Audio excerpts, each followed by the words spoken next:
이번 시간에는 우리 통합문서 공유에 대해서 같이 한번 살펴보도록 하겠습니다.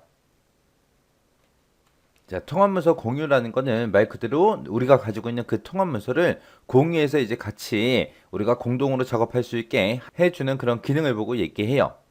그래서 네트워크로 연결된 그런 환경에서 하나의 통합문서를 여러 명이 공동으로 그렇게 작업할 수 있게 하는 그런 기능을 보고 우리는 통합문서 공유라고 한다라고 그렇게 기억하시면 돼요. 이 통합문서 공유를 실행하는 방법은 우리 검토라는 이 탭에 가게 되면 변경 내용이라고 있습니다. 거기에 보게 되면 우리 통합문서 공유하고 얘가 있어요. 얘를 클릭해 주면 됩니다. 이렇게 해서 이제 우리가 가지고 있는 그 통합문서를 우리가 공유를 하게 되면 우리 제목 표시에 공유하고 그렇게 이제 표시가 돼요. 우리가 엑셀에서 시트를 여러 개 우리가 선택을 하게 되면 제목 표시줄에 그룹하고 표시가 되죠. 그거랑 똑같아요.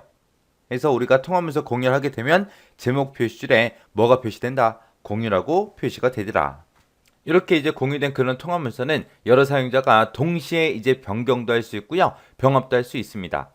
만약에 통합문서를 우리가 쓰고 있는데 그 통합문서 중에서 일부의 내용을 다른 사용자가 문서의 내용을 변경하게 되면 자동으로 이제 변경된 그 셀에 메모가 이제 표시가 돼요.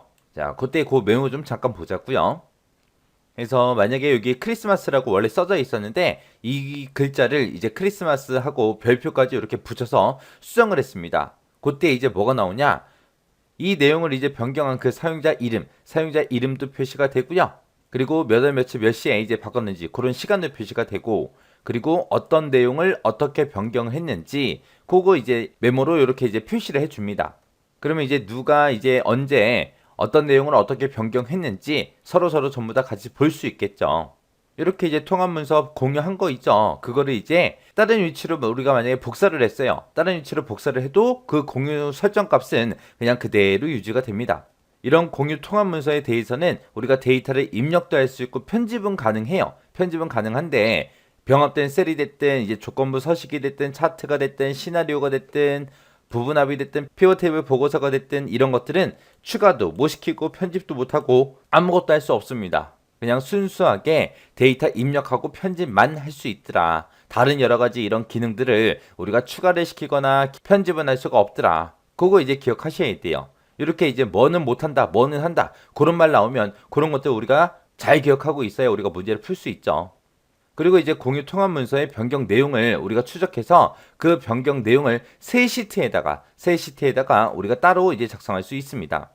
우리 엑셀 버전에 보게 되면 이제 여러 가지가 있는데 그 엑셀 버전 중에서 우리가 만약에 상위 버전에서 공유 통합 문서를 이제 만들었어요. 그렇게 만들게 되면 그건 이제 하위 버전에서는 사용할 수 없습니다. 만약에 엑셀 2016 가지고 우리가 만들었는데 그걸 이제 오피스 2010에서 열겠다. 못 연다는 거예요. 사용할 수 없어요. 그리고 이렇게 통합문서 공유를 했을 때 우리 공유 통합문서가 저장된 그 네트워크를 액세스하는 모든 사용자들은 공유 통합문서를 액세스할 수가 있어요. 자, 그럼 이제 우리 통합문서 공유 그 대화 상자 좀 보자고요. 자, 통합문서 공유 대화 상자에 보게 되면 지금처럼 이런 것들이 있습니다. 여기 보게 되면 이제 편집이라는 탭이 있고 고급이라는 탭이 있고 이렇게 두 가지가 있어요. 편집이라는 탭 먼저요. 여기 보면 동그라미 1번이 있고 동그라미 2번이 있고 동그라미 3번이 있죠. 동그라미 1번 같은 경우에는 공유를 할래 말래 우리가 선택해 주는 거예요. 여기 보니까 이제 여러 사용자가 동시에 이제 변경할 수 있으며 통합문서 병합도 가능하게 할 거냐 말 거냐 그거 이제 체크해 주는 거고요. 그 다음에 여기 동그라미 2번 같은 경우에는 공유된 통합 문서에 사용자 어떤 사용자들이 있는지 그 사용자를 이제 표시해 주는 곳이고 3번에 보면 이제 제거라고 있죠. 이 제거는 이렇게 지금 사용자가 두 명이 있을 때 만약에 요 mkpc라는 요 사용자를 내가 이 통합 문서 공유를 못하게 강제로 종료시키고 싶을 때 우리가 이 사용자를 선택하고 우리가 제거를 누르게 되면 이 mkpc라는 요 사용자가 이제 제거가 됩니다. 그렇게 이제 특정 사용자에 대해서 연결을 이제 강제로 종료시킬 때 쓰는 게 이 제거라는 버튼이요.